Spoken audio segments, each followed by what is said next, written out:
I'll ask this question. Aside from the quarterback, Justin Herbert, would you please tell me if the Chargers have any other playmakers? That's a big issue. Now you got Justin Herbert, and you got the sensational rookie season of Lad McConkey. Do they have anybody else that scares you offensively? Another wide receiver with speed? Nah. Breakaway running back with speed? Nah. Big-time tight end? Nah. And now with Joey Bosa having defected to Buffalo and Khalil Mack on a one-year contract, do they really have pass rush expertise? Nah. So they got needs for playmakers in a lot of different areas. Now, the Bolts are going to have 3 picks in the top 85. These are the names that at this point we think might be there. Teta McMillan, University of Arizona. That's a 6'4" wide receiver with an extra gear who's gotten progressively better and better. He caught a lot of passes at Arizona in the last year and a half. He might be there at 22. If he's not, then it means the Ohio State wide receiver, Emeka Egbuka, probably will. The thing about Egbuka, he's 6'2", he's got speed, he's slick, and he can run the entire, what they call, route tree. All the different types of routes a wide receiver would run coming off the line of scrimmage. This kid, 22 might be a little high, but if the other guy's gone, that might be the right guy. They need a running back. Now, granted, they got Najee Harris from the Pittsburgh Steelers, but they really need somebody with burst and speed.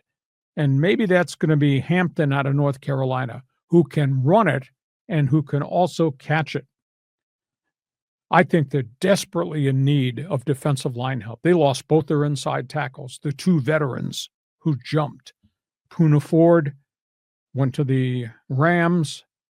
Morgan Fox went to, was it Atlanta or Carolina? Anyhow, either one of those 2 guys inside are gone. Derrick Harmon is quick. I call him quick twitch. Creates a lot of traffic in the backfield, tackles for lost guys. Not a big pass rusher, but just a big physical specimen. He's out of Oregon. He might be there. And if he's gone, the other Michigan man, Kenneth Grant, who's kind of a warrior, he's different than Mason Graham, but he's the other Michigan defensive tackle.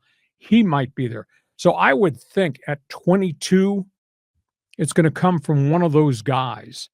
I'm not sure McMillan will be there. I do think the Ohio State wide receiver will be there. I like the defensive tackle. He might be there. And if something strange happens, and there are always surprise picks, something happens before the 22nd pick comes up, then maybe Grant becomes the guy. But the Chargers have to get a playmaker, whether it's a receiver or whether it's somebody defensive. Got to get a playmaker on that roster. So, John, what do you think about that list? It's an interesting list because you're right. When you thought, I was thinking of names in my head of who scares you, and I was thinking McConkey was definitely the receiver, but after that, nobody. They had a lot of guys, but they let him go a couple of years ago, like Keenan Allen.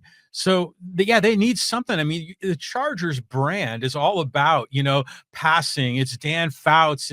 It's everything about what, you expect from the Chargers, some, thunder and lightning. Yeah, Fouts to Rivers, etc. Now to Justin Herbert, but they need people around him. So what do you said Najee Harris is going to be there. Is he not a guy that's going to scare anyone? Is he just like going to bulldoze and get you 3 or 4 yards kind of guy? He's a power heavy duty back, does not have a history of injury.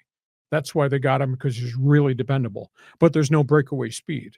I'm a little bit surprised they have not re-signed J.K. Dobbins, but they're paying Najee $5.8 million. Dobbins got $5 million last year. They're not going to pay Dobbins $5 million too. That's too expensive for the 2 running backs. And Dobbins has a history of injuries. As good as J.K. Dobbins is, and he's got burst, and he is a tough guy, he is always hurt. He had, 3 different injuries last year. And, of course, prior to that, when he was in Baltimore, he had 2 catastrophic injuries.